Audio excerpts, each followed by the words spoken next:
O que se debate hoje, o que se conversa hoje, é Lula. Poderia ser a política de esquerda, né? Pensamento da esquerda, mas infelizmente não é. E então sobre Lula a gente conversa também. No período do Mensalão, eu tinha uma convicção de que Lula era um homem honesto, um homem honrado. E a minha convicção estava calcada, estava baseada na trajetória dele dentro do Sindicato dos Metalúrgicos de São Bernardo do Campo e Diadema. Ele teve 2 mandatos, parece-me, não tenho muita certeza, mas o que se falava dele, e se fala até hoje, no período, não é questão de corrupção dentro do sindicato, mas de posição política, né? As greves, as famosas greves de 1000 pessoas, etc. e tal, que há anos que não acontecia, que quando ele assume, ele muda a história do sindicalismo brasileiro. E aí não tem nenhuma referência à corrupção dele. Então eu calcava em cima disso. Não é? Porque que ele agora, como presidente da República, ele vai fazer o que não fez como presidente do sindicato.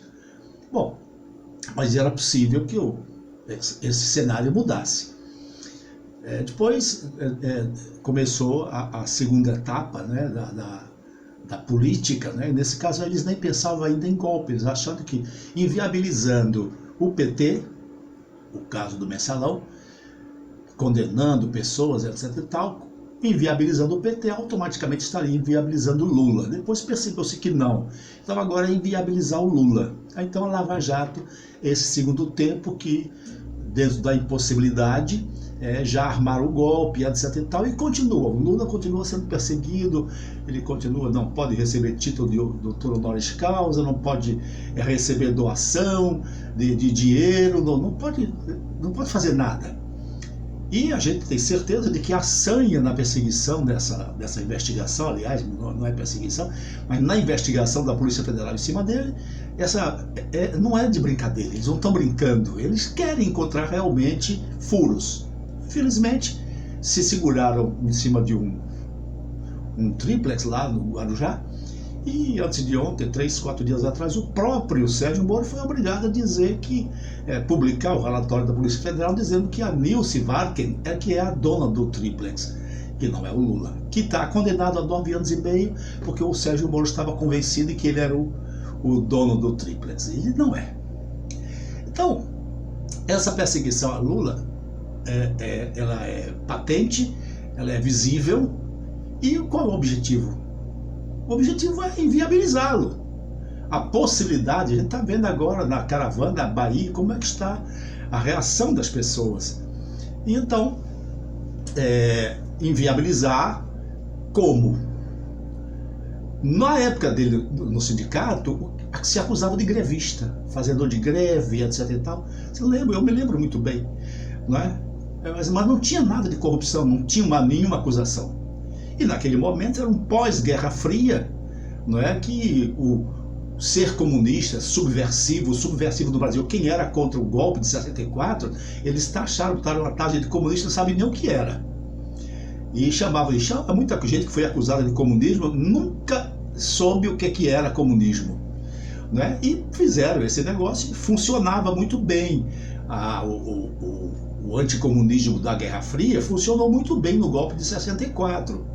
Tanto que o Lula, ele era acusado de grevista e foi preso por conta disso, não por conta de corrupção, etc. Mas agora, essa coisa está meio desgastada. Mesmo assim, veja que o anticomunismo foi ressuscitado.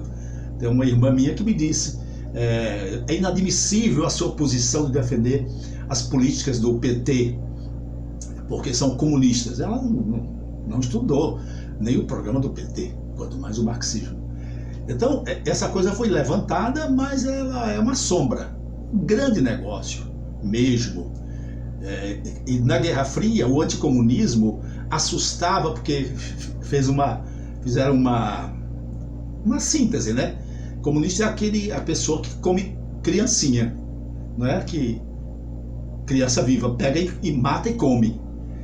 Porque a ideologia mesmo era muito difícil de dizer. E se fosse explicar, talvez não conseguisse botar o povo contra.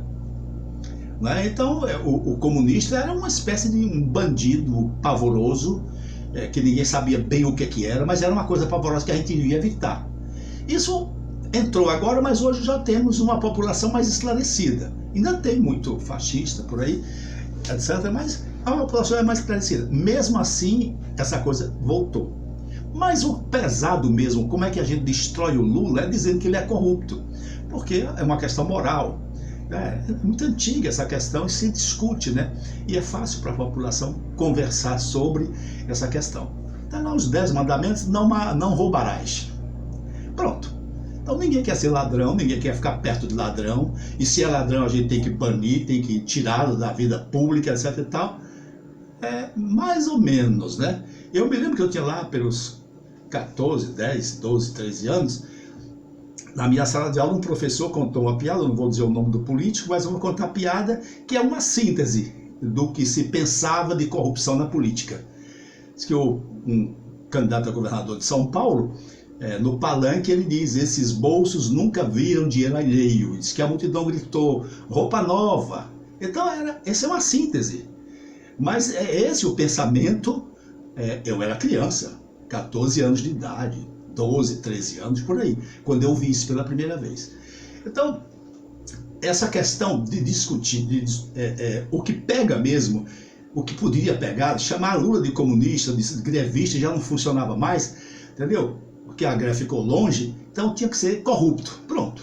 Então, e aí lançaram. Eu continuava esperando, né? Eu estava convencido de que ele não era, pela tradição dele no sindicato. Mas eu fiquei esperando, não, pode ser que ele tenha cometido. E fiquei esperando, não apareceu. Então hoje a minha convicção de que Lula é honesto, não é mais convicção, é certeza. Eu tenho certeza que Lula é um homem honesto. É isso mesmo que você está ouvindo, o que eu estou dizendo. Lula é um homem honrado, Lula é um homem honesto. E um ladrão não engana tanta gente ao mesmo tempo e por tanto tempo.